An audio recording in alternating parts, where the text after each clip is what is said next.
You're going to see a lot more involvement, a lot more experience in actually doing motivational interviewing. You're going to see a lot more examples of client resistance and how to move through client resistance.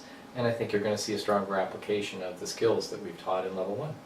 I also think that you're going to see a reminder, you're going to experience a reminder of what we did in Level 1. So if you've maybe only used one or two of the skills, or you started using them and then fell off the wagon, or you totally forgot to use them because everything got really busy at work, it's not a problem at all, because we're going to do a reminder of the tools so that everyone is at the same level again, and then we'll get in deeper to using more advanced skills and really focusing on client resistance, of what to do with those clients who come in who historically you've been really like, oh, dreading that they're coming, and our goal is to shift that dread into a, oh, let's see what we can do with these people when they come in now.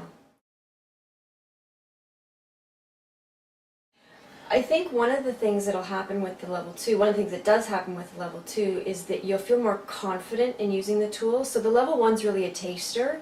Here's a taster of a few tools. Here's what MI is and how to work with clients using MI.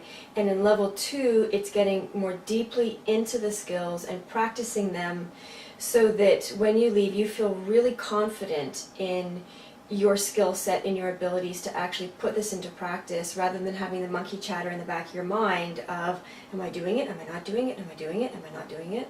I think we'll also focus a lot on cues, so the kinds of things that will trigger powerful questions that we covered in Level 1 would be the cues from your client that you'll become more accustomed to hearing and picking up and saying, how can I work with that cue to really shift my client's perspective and therefore enable them to make the kind of change that you really want them to make. So this is a one-day workshop that we're doing in Level 2. It starts at 9:30. Our commitment is that everyone will be out of there by the latest 4:30. We'll take about 45 minutes to an hour for lunch. All of the lunch and breaks are included in the day to make sure that we can all be in the same setting and keep things moving. The way the day unfolds is we do a brief introduction and reminder of some of the tools. We find out from folks, what are their experiences, what are people being challenged by in terms of, they went away from Level 1, what's working well for them, what's not working well for them, so that we can integrate that into our agenda for the day to make sure that it's tailored specifically for this group of participants. What do they want to get out of the day? That's a primary focus for us. The rest of the day will unfold where we have very specific tools that we want to introduce to folks, show them how it works, have them practice it.